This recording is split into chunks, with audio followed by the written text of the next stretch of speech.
what am I doing? At that point, I had written 12 novels. I had not sold any of them. I kept sending them out to publishers, and I kept getting 2 responses. And they just were rejecting me right and left. Maybe they're right. And I had to make the call that if I died, let's be optimistic, in my hundreds, right? With 150 unpublished manuscripts. Was I okay with that? Was I gonna keep doing this? Even if I knew I would never get published, and I realized, yeah, I would.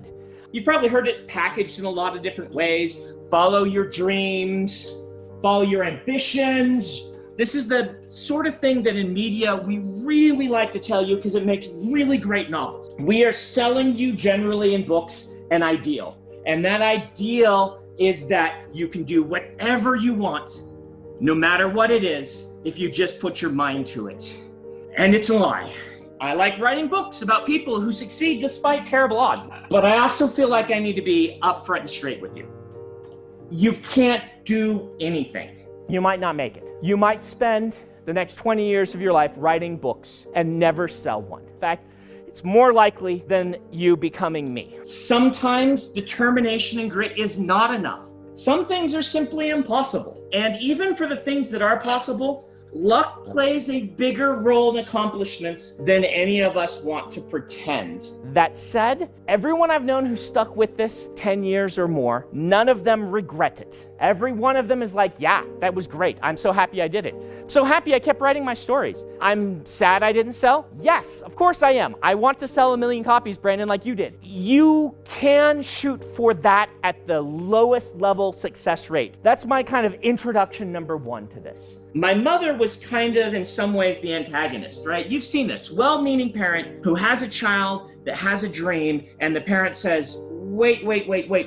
Are you sure about that? The older I've gotten, the more I've realized the wisdom in what my mother said. Because I came out of falling in love with fantasy novels with 2 big desires, right? One was to become a famous novelist. And the other was to have a pet dragon. I can't have a pet dragon, right? Even as if he uses the Force, he gets a treat. You might be saying to me, okay, Brandon, we know that when authors say, you can do anything, what they really mean is, yes, we understand you can do anything as long as it doesn't violate the laws of physics and reality. But becoming a famous novelist, you obviously did it, Brandon. And yeah, it did work out for me. How do you keep drive to get published in the wake of failure? For me, the key element is to not be writing because you want a career. It is to be writing because you love writing, and then your success is not tied to whether you become one of the 15. Your success is tied to whether you are satisfied with your writing.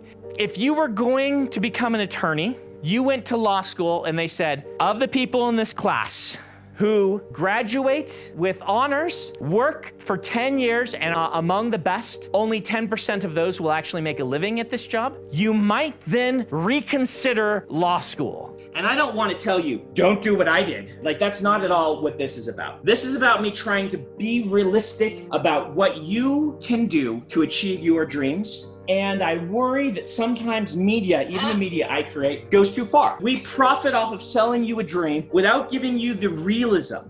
Becoming a professional writer, people would tell me when I was young, and I'd say, I want to be a writer. They'd be like, that's a 1 in a million shot. My experience has been that it's not a 1 in a million shot. In fact, I took a class at BYU, and in that class, there were 25 of us, and 3 of us from that class are professionals now, full-time writers, and so 3 out of 25. Those are way better odds than people said to me, 1 in a million. Teaching my class, I usually have 1 to 2 students out of a 15-person workshop who go pro every year. But first off, you need to understand something called survivorship bias. Human beings really want to trust the word of someone who's been successful. This can become a fallacy, though. We don't know how much of what put me right here, right now, was skill, how much was talent, and how much was luck.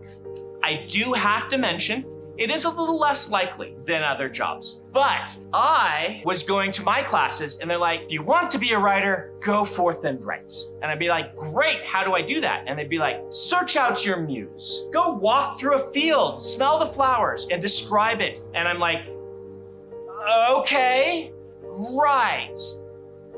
But how? I did get some good advice from some authors, but what they didn't do was sit me down and make me work as hard as Tom did. If you want to make it as a professional writer, you need to work as hard as the people who are trying to become engineers, but you need to do it without people giving you the structure. This is the single hardest thing that I think separates from among the talented writers those who go pro and those who don't. Because there are a whole lot of talented writers out there who don't end up going pro.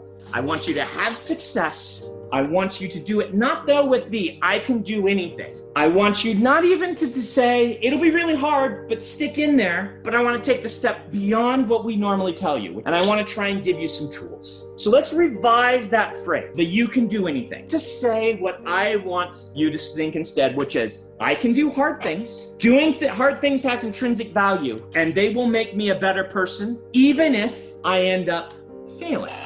If you know that going in, that those chances are what they are, and you're okay with saying, you know what, I still love this. I'm still gonna give it a try. Maybe I'll be one of the 10, maybe it'll just be something that I love my entire life. But do understand that there are others among that group who have success, who are not full-time writers. There are people who self-publish a sequence of novels and find a small fan base of several hundred people who really like their books. You don't have to become a professional writer.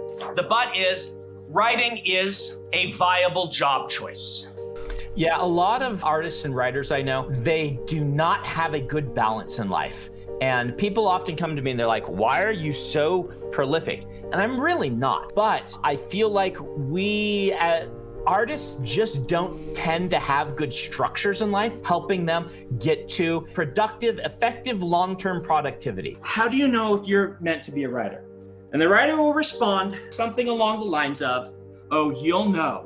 Being a writer is terrible. And you will know if you have this overwhelming compulsion to write if you're to be a writer, otherwise run away. And I hate this answer. Writing is tough. It just is. And I'd rather be playing the Nintendo Switch. Let's be honest. We aren't given a good roadmap. We're just told do it. And just do it is good. But my roadmap was I needed to write 13 novels before I sold one. It's a hard, long road for something that might not have ended up making me any money. And if you're gonna do this, you need to be aware of it. You need to be aware that you can't control everything. It's good for you to write books. It's good for you to get better at writing books. Getting to share what was in your brain with someone else and then getting to talk to them about it and see how they felt and how they saw the characters. There's nothing else like it. It's amazing. It's wonderful. It's incredible.